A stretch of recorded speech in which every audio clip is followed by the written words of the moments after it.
Today we're going to dig into some really timeless wisdom from feudal Japan to tackle a problem that feels, well, incredibly modern.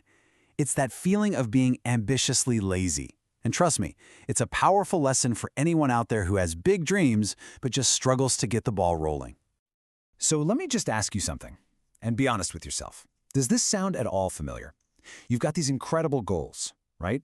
These huge ambitions for your life.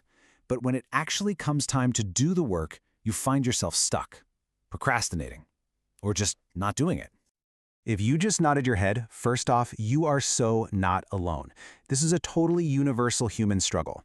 And today, we're going to explore that gap, that huge, sometimes frustrating space that opens up between really wanting something and actually doing what it takes to get it.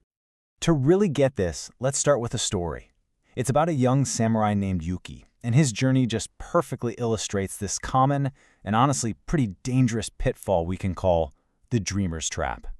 Man, Yuki had it all mapped out. His ambitions were massive. He dreamed of becoming the absolute greatest warrior, a master of a dozen different weapons, a brilliant strategist, the whole shebang. Everything that would bring honor and glory to his clan. He would spend hours just imagining these amazing victories. But here's the catch. When the sun came up and it was time to actually pick up his sword and train, Yuki always had a reason not to. The weather wasn't quite right, or maybe he wasn't feeling 100%. Sometimes he'd just tell himself, I just need to plan a little more carefully before I really begin. And this leads to a really painful and kind of counterintuitive truth.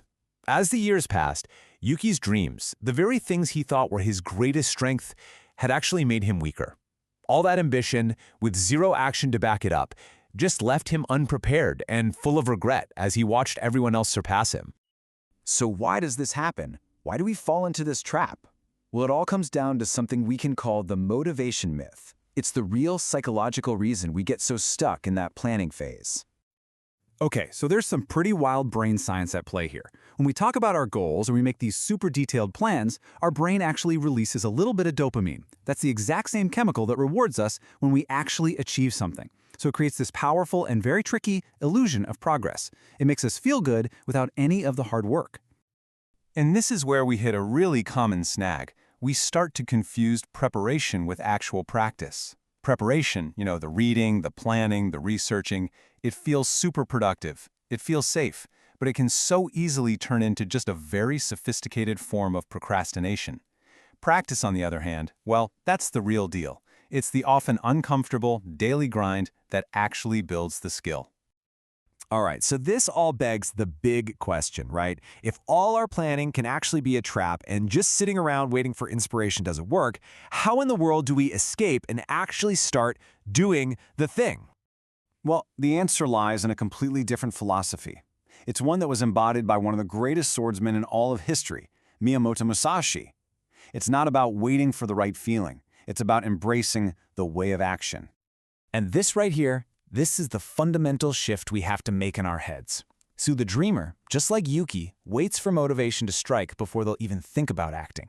But the warrior understands a much deeper truth. You have to act first in order to create motivation. It completely flips the whole equation on its head. I want you to think about it like this. Motivation isn't the tiny spark that starts the fire. No, it's the big, roaring flame that grows after you've already started the hard work of rubbing the sticks together. That initial action is what generates momentum, and that momentum creates the very energy that we mistake for inspiration. This just nails it, doesn't it? Waiting around for that perfect moment of inspiration. It's like a traveler waiting for a day with zero clouds, no wind, and the absolute perfect temperature. You could be waiting forever. Meanwhile, all the other people who are willing to just walk in a little bit of rain have already reached their destination. Okay, so let's get really practical. How does a warrior act when they don't feel motivated? The samurai philosophy gives us a super powerful, really actionable method for this. It's called Kaizen no Mi, which is all about the power of small steps.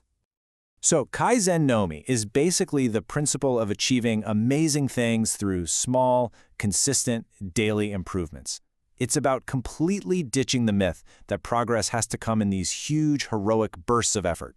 Instead, it's about embracing the quiet, almost invisible power of simple, daily repetition.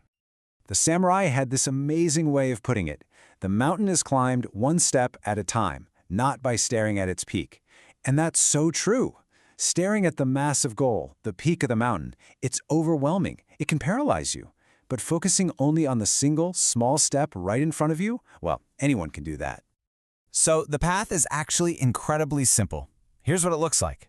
First, you just choose one tiny action. Think of a student practicing a single sword form every morning, or maybe a writer committing to just one paragraph a day. Then you repeat it every single day. No excuses, no fail. This is what builds real discipline and strength. And from that discipline, you gain the momentum that eventually, over time, leads to true mastery. All right, this brings us to our final and maybe the most profound lesson from all of this samurai wisdom. It's about really understanding the true meaning of discipline, and it's about choosing commitment over comfort. Because let's be real for a second. The real reason we say, I'm just not motivated, is because we're afraid of the discomfort. We're afraid of how it feels to start when we're already tired. We're afraid of the resistance we'll feel pushing through when it gets hard. Or maybe the fear that our efforts won't feel good or rewarding right away. There's this incredible quote from a great samurai teacher, Yagyu Mononori, that says it best.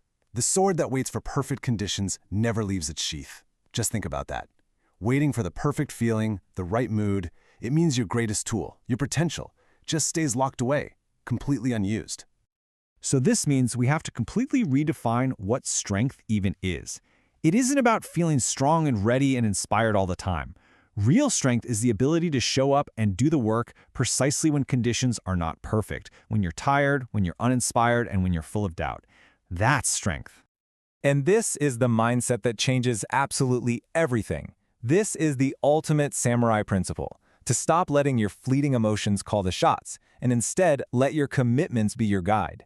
To be able to say to yourself, I am going to do this whether I feel like it or not. So I'll leave you with this question. Forget about motivation. Forget about waiting for the perfect moment to arrive, because it won't. What is the one small, maybe even ridiculously small step you can commit to taking today and every day, no matter how you feel? Because that, right there, that is where the whole journey really begins.